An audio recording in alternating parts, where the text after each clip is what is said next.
What is up, team? In this video, we're going to be having a look at KDA. We're going to be having a look at inflation. We're going to be having a look at Bitcoin. Right now, Bitcoin is actually pumping. So if you guys saw my tweet, I did mention that this market, yes, it might be bullish on the short term because of inflation, and we might pump. If you guys saw my video yesterday, I said we might pump today because of inflation data. And we know that inflation is only decreasing, right? But that does not necessarily mean that we are in a complete bull market. We are not out of the woods yet. Before I get into this whole data that I'm talking about in just a second, look at Bitcoin, guys. I mean, the volatility has just been exploding. It's been destroying like literally all the stop losses out there. And this is why I literally say in my video to not trade during inflation time. So when the CPI data comes out, don't trade. And to be careful, to say your stop losses. And look at this chart it doesn't even make sense. I mean, we went all the way down, pumped back up. At first, we actually pumped back up, came all the way down, and now look where we're sitting. Currently sitting at $18,207, where literally nothing really happened. I mean, nothing crazy. This is literally a 2% or even more than that. Yeah, a 2.3% candle in the 1 hour time frame. Now, if I pull the 30-minute time frame or even the 15-minute time frame, look at this. This is probably the most volatility Bitcoin has had in the past 2-3 months, okay? And because a lot of people were like, you know, this is a bear market. When are we out of the woods? Is it the new start of the new bull market? The rainbow chart says that we bottomed. And then you got the CPI, the stock market's coming down. Banks are saying we're in a recession. So what is going on? Are we in a recession? Are we in a bull market? Are we in no one knows what the hell is going on. So everyone was like, this is the opportunity to make money. Let's get into the market now because inflation's getting lower. This is the charts, okay, for Bitcoin. I'm going to get into KDA in just a second, but before I get into that, we need to look at inflation, okay? Yes, inflation's coming down, but there's also interest rate, okay? Inflation, yes, the actual is 6.5%. The forecast was to be 6.7. Let's see what happens next month and what the inflation numbers will be in January, okay? But yes, this is a very nice decrease. It's very, very good. But guys, remember, Bitcoin is actually a hedge against inflation. So when inflation is actually higher, Bitcoin's actually supposed to get higher technically. So this is not really what's happening. So everyone has it backwards, and a lot of people don't understand that.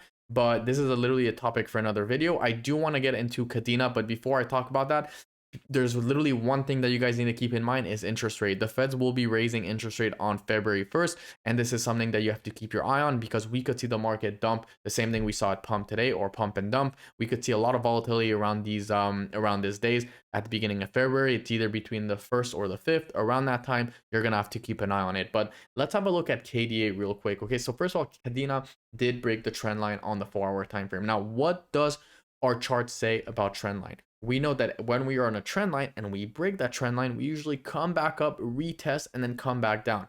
And the question is this going to happen, right? So we had that nice little trend line exactly like we saw in our photo. We came back down, retested, and now what is the next move for Kadena? Well, this is the neckline right now currently sitting for KDA, okay? The neckline currently sitting at 92 cents. If we manage to break those levels, then yes, we could see Kadena fall all the way back down to at least 85 cents. Now, of course, it's going to depend on what Bitcoin does, but I'm a little bit disappointed because the whole market right now is in green, except for, Solana is a little bit down, but we got Kadena. It's like one of the cryptocurrency that is the most down, 0.75%. The whole market is pumping. We got OP up 4%. BNB up 0.3%, Bitcoin up 2% almost. We got Ethereum up 1%, Solana almost about to be in the green, and it's Kadena for a coin that's well loved and a lot of people talk about. It's really unfortunate that it's not really doing anything. Boom, Solana just flipped green, now back to red. So we're gonna have to see really what happens. I mean, we are definitely below the trend line right now. If I take these exponential moving average, they're holding us very, very well. Okay, so we had 2 tests on these EMA ribbon. This was the first test right here, and then of course the second test was right here. So the question is will we hold above these EMA ribbon? Because if we do hold above these EMA ribbon, that's going to be very, very healthy for KDA. If we have a look and flip on the daily time frame, we could see that Kadena is in fact still below the exponential moving average. And we know when we're below the EMA ribbon on the longer time frame, that's usually a very bearish sign. And the last time Kadena was actually above these EMA ribbon and closed above. I'm not talking about these little wicks right here that don't matter. I'm talking about right here. We saw Kadena close literally August 1st, okay, 31st of July 2023. That's when we saw essentially KDA closing above the exponential moving average, and we were trending to the upside. A lot of people were calling essentially a bull market from here.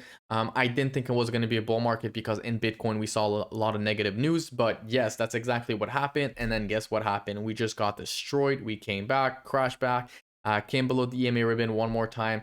And because Bitcoin obviously was bearish, and look at that, boom, sideways, just a bunch of sideways under the EMA ribbon ever since August 15, mid-August, guys. We got August, September, October, November, December, January, guys. Okay, so almost 6 months. We've just been coming down 6, 7 months, and that's the situation right now for KDA. Very, very boring. But let's have a look at Bitcoin real quick. Bitcoin, as I am making this video, is coming down, and it seems like we're retesting this very, very strong resistance. Now, if Bitcoin does close above this resistance on the daily time frame, that could indicate a very, very bullish news for Bitcoin. So we're gonna have to see how this candle happens and how it works out, but things are looking pretty good for Bitcoin. Obviously, after this candle right here just flipped green, very, very ugly, came back, retested the EMA ribbons. So this was a very, very good sign. Of course, if you guys do use the exponential moving average, I would recommend you guys using it, because look at this. I'm going to explain to you guys why this is pretty good if you use it to your trading. We came right here, boom, bounce back up, came back, boom, bounce back up, exploded away from the ribbon, came back down, bounced back up, exploded from the EMA ribbon, came back down, exploded, came back down, retested, exploded, had a nice little W pattern, boom, came back, retested, and now we're moving away from the EMA ribbon. So these exponential moving average are actually very useful depending on how you use them. Should this be the main indicator to use in your trading? Definitely not. I don't think the EMA ribbon, the same way you shouldn't be using the RSI, but look on the 4-hour time frame, it looks even better, guys. You break out, come back, retest, breakout, come back, retest, breakout, come back, retest, breakout, come back, retest, and then exactly like that. If I have a look on the weekly time frame, that's even better.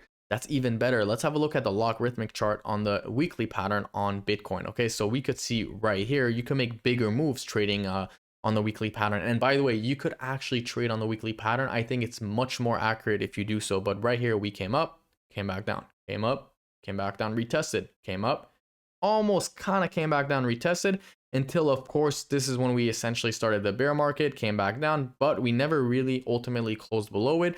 So this was a huge fake out for the bears or the bulls, and then came back down, came back up, retested, and then boom, that was the top of the bear market. And how did we know we started the bear market? Yes, there was a lot of news. Yes, there was a huge sell-off, but guess what? We closed below the exponential moving average on the weekly time frame.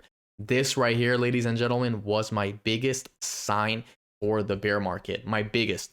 Okay, so right here, we didn't fully close below, to be honest. We closed a little bit, but this one right here, that was my exact fully sign that we're entering a complete bear market. And of course, we're not going to have a downwards trend forever. So we had to have a nice little pullback, kind of like a dead cat bounce before continuing to the downside. So ladies and gentlemen, this right here on the EMA ribbon on the weekly time frame was a big sign for me. If I were you guys, I would use these exponential moving average on the weekly time frame. That is my short video on Bitcoin and KDA. If you guys like this video, of course, don't forget to leave a like, comment, subscribe, and I will see you guys in my next video tomorrow.